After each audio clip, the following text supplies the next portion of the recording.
Si tuvieras una máquina del tiempo que pudiera retroceder al pasado, ¿a qué época viajarías? El pasado es fascinante, pero a la vez está lleno de peligros. Cuanto más atrás en el tiempo quisiéramos viajar, mayores serían los riesgos para nuestra supervivencia. Sin embargo, hay una época que se destaca por su extrema peligrosidad, un periodo en el que es probable que no sobreviviéramos ni 10 minutos. Hace 150 millones de años, los dinosaurios dominaban el planeta con una autoridad indiscutible, pero no eran cualquier tipo de dinosaurios. Los del Jurásico tardío estaban en una categoría aparte, más grandes, más letales y con un hambre insaciable por cualquier cosa que se moviera. Este fue el pináculo de los titanes herbívoros y de los temibles terópodos carnívoros. Era para ellos una auténtica era dorada, para nosotros un escenario de pesadilla. En aquella época la Tierra misma conspiraba contra la vida, con océanos rebeldes, cielos impredecibles y un terreno lleno de secretos mortales. Bienvenido al Jurásico tardío, un mundo donde incluso un mapa sería prácticamente inútil, ya que las masas terrestres eran irreconocibles respecto a lo que conocemos hoy. América del Norte tal vez conservaba algo de su forma actual, pero era un consuelo menor. Al sur, Gondwana reinaba como el último gran supercontinente de su tiempo. Esta colosal extensión de tierra fusionada, América del Sur, la península arábiga, India, la Antártida y Australia, en una estructura que cubría una sexta parte de la superficie terrestre. Desde el espacio, Gondwana había parecido una inmensa isla solitaria, aunque sorprendentemente no era el continente más peculiar de la época. Ese título lo ostentaba el continente asiático del Jurásico, una monstruosidad formada por la actual Europa, Groenlandia y partes de Asia. A diferencia del resto del planeta, esta región estaba fragmentada por vastos océanos que dividían e aislaban sus territorios. Europa, por ejemplo, no era más un archipiélago tropical que poco tenía que ver con el continente que conocemos hoy. Su ubicación también era desconcertante, mucho más cerca de América del Norte y con China vecina a Irán y Turquía, pero separada de la India por distancias abismales. Durante el Jurásico tardío comenzó a surgir un océano que hoy nos resulta familiar, el Atlántico. Sin embargo, en aquel entonces era poco más que un mar interior rodeado casi por completo de tierra firme. Las temperaturas del Atlántico y de los océanos en general eran notablemente distintas a las actuales. El agua de mar promediaba unos asombrosos 32.1 grados centígrados, un 25% más cálida que en nuestros días. Incluso las profundidades del Pacífico, que hoy albergan aguas heladas, registraban temperaturas de unos 17 grados centígrados. Este calor inusual se debía en gran medida a la actividad volcánica desatada por los movimientos tectónicos de la época. Volcanes colosales expulsaban ingentes cantidades de CO2, transformando la atmósfera y los océanos. Uno de los más impresionantes de estos gigantes es el Tamu Macizo, el mayor volcán conocido de la Tierra, situado a 1.600 kilómetros al este de Japón. Este coloso submarino cubría más fondo oceánico que el estado de California. Su actividad habría incrementado la acidez de los océanos y calentado tanto el agua como el aire, contribuyendo al que probablemente fue el periodo más cálido del Jurásico. Durante esta época, las temperaturas globales diarias promediaban unos 20 grados, un 15% más cálidas que en la actualidad. Este calor extremo alteró los biomas del planeta. Vastos desiertos y sabanas cubrían extensas áreas, tanto en el hemisferio norte como en el sur, creando paisajes áridos que desafiaban a la fauna de la época. Aunque las regiones cercanas al Ecuador eran algo más hospitalarias, con una alternancia de estaciones secas y lluviosas, las zonas más húmedas se encontraban en los trópicos. Allí, exuberantes bosques tropicales se extendían por gran parte del norte de África. Sorprendentemente, las regiones polares de aquel entonces no eran gélidas tundras, sino biomas templados similares al clima de la Europa central actual. Sin glaciares ni capas de hielo, estas zonas ofrecían un ambiente relativamente benigno para la vida, que prosperaba con una diversidad asombrosa incluso en las condiciones más desafiantes del Ecuador. Fue en estos ambientes brutales donde los dinosaurios alcanzaron un nivel de diversificación sin precedentes. Desde los ecosistemas secos hasta los bosques tropicales y las regiones templadas, los dinosaurios no solo sobrevivieron, sino que dominaron con una adaptación impresionante por un mundo tan hostil como fascinante. Los terópodos y los dinosaurios acorazados estaban firmemente asentados en el Jurásico tardío, con múltiples especies coexistiendo en un mismo ecosistema. Esta convivencia de titanes a menudo desembocaba en un caos ecológico pocas veces visto durante el Mesozoico. Un ejemplo perfecto de esta dinámica es la formación Morrison, una vasta biosfera norteamericana que se extendía por 13 estados con sabanas totalmente áridas, bosques y llanuras abiertas como sus principales biomas. Hasta la fecha, se han identificado más de 40 especies de dinosaurios que habitaban esta región, entre ellos al menos 10 terópodos lo suficientemente grandes como para cazar presas del tamaño de un ser humano.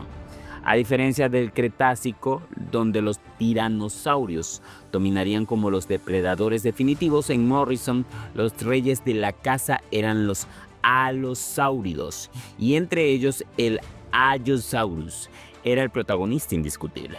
Apodado el león del Jurásico, este depredador casi imparable poseía dientes afilados como cuchillas y una mordida diseñada para desgarrar carne, lo que le permitía cazar desde dinosaurios acorazados hasta herbívoros de gran tamaño.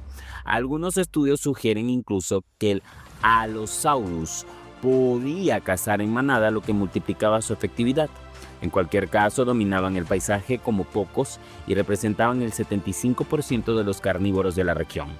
El Allosaurus, lejos de ser una criatura pequeña y abundante, era un gigante por cualquier estándar moderno. Los adultos pesaban alrededor de 1.7 toneladas y medían 8 metros y medio de largo, lo que los colocaba entre los mayores depredadores de su tiempo. Sin embargo, ni siquiera ostentaban el título de depredador terrestre más grande de la Tierra. Ese honor recaía en el colosal Sauropodonax, otro miembro de la familia de los alosáuridos. Este superdepredador podía llegar a pesar 5 toneladas, lo que equivale a 4 jirafas adultas, y compartía muchas similitudes con el Allosaurus: brazos fuertes, garras afiladas, dientes cerrados y prominentes crestas. No obstante, su tamaño y estructura vertebral los diferenciaban claramente. Más allá de eso, la formación Morrison también fue hogar de otros carnívoros igualmente imponentes. Entre ellos destacan el Torvosaurus, un gigantesco megalosaurio que pesaba cerca de 4 toneladas, y el enigmático Ekmarca rex, que posiblemente alcanzaba tamaños comparables a los del Sauropodonax. Por otro lado, el más modesto Ceratosaurus, aunque más pequeño, seguía siendo un depredador formidable. Los adultos grandes de esta especie alcanzaban un peso similar al de un oso polar, y aunque no rivalizaban en tamaño con los gigantes antes mencionados, su agilidad y poderosa mordida los convertía en cazadores eficientes y letales. A pesar de la fama de los carnívoros gigantes, la mayoría de los depredadores de Morrison eran de tamaño mediano, como el Ceratosaurus, o incluso más pequeños. Especies primitivas y parientes tempranos de los tiranosaurios apenas alcanzaban la cintura de un humano. Esto plantea una pregunta intrigante: ¿cómo sobrevivían estos pequeños carnívoros en un ecosistema dominado por titanes? La respuesta yace en la especialización. En lugar de competir directamente con los gigantes, los depredadores más pequeños ocupaban nichos específicos, adaptándose a presas y estrategias únicas que les aseguraban un lugar en esta intrincada red trófica. Los ecosistemas del Jurásico tardío estaban definidos por una intrincada red de nichos ecológicos con especies como el Ceratosaurus y el Allosaurus ocupando roles muy distintos. Mientras que el primero se encontraba habitualmente cerca de cuerpos de agua, el segundo prefería las vastas llanuras abiertas. Esta división territorial ayudaba a mantener una relativa paz en un entorno saturado de depredadores, pero la armonía no era eterna. América del Norte, como gran parte del planeta, sufría frecuentes y severas sequías, desencadenando una feroz competencia por los recursos. Fósiles de la época revelan evidencia de canibalismo, brutales enfrentamientos entre terópodos y un aumento de la carroñería, un sombrío recordatorio de las condiciones extremas. En estos tiempos de escasez, ser pequeño ofreció una ventaja inesperada. Las criaturas de menor tamaño requerían menos calorías para sobrevivir. Esto no solo aplicaba a los carnívoros, sino también a los herbívoros. Entre los pequeños herbívoros más comunes se encontraban el Dryosaurus, del tamaño de un puma, y el Camptosaurus, algo más corpulento, alcanzando media tonelada. A pesar de sus diferencias de tamaño, ambos compartían dietas similares basadas en vegetación baja. Trágicamente, su única defensa era la velocidad, un recurso al que recurrían desesperadamente para escapar de los depredadores. No todos los herbívoros estaban tan desprotegidos. El icónico Stegosaurus destacaba como un coloso blindado, alcanzando los 9 metros de largo y unas impresionantes 5.5 toneladas. Además, contaba con un arma letal, su Tagomeiser o Tagomeiser, un conjunto de púas óseas al final de su cola que podía atravesar el hueso de cualquier atacante. Este poderoso artilugio defensivo ha dejado su huella en fósiles, incluido un desafortunado Allosaurus que pagó con su vida por enfrentarse al gigante espinoso. El Stegosaurus no era el único herbívoro que se armaba contra los terópodos. Entra en escena también el Mimurapelta, uno de los anquilosaurios más antiguos conocidos, aunque más pequeño que sus parientes posteriores, con un peso aproximado de 562 kilos. Este dinosaurio estaba cubierto de osteodermos, que son placas óseas que protegían su cuerpo, y algunos de estos osteodermos estaban equipados con bordes afilados, especialmente en zonas vulnerables. Sin embargo, incluso su robusta armadura no siempre garantizaba la supervivencia. Restos fósiles muestran signos claros de ataques de terópodos que lograban convertir a estos blindados en carroña.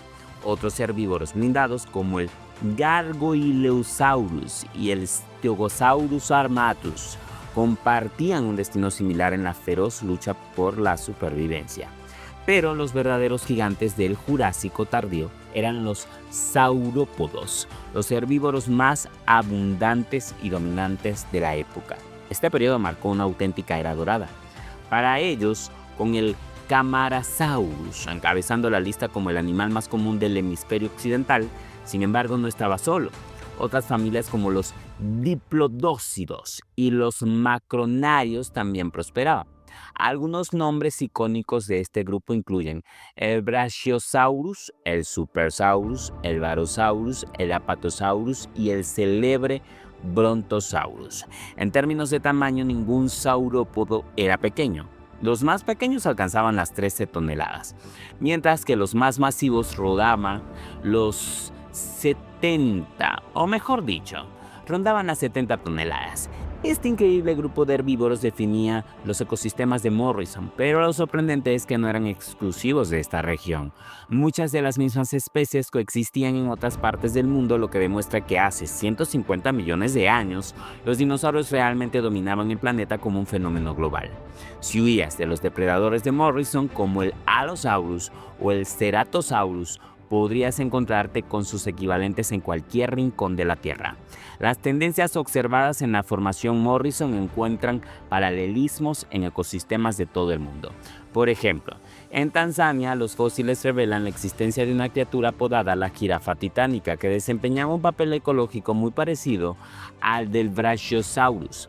Además, este rincón de África también albergaba al Kentrosaurus, un pariente del Stegosaurus, que reafirma las similitudes globales.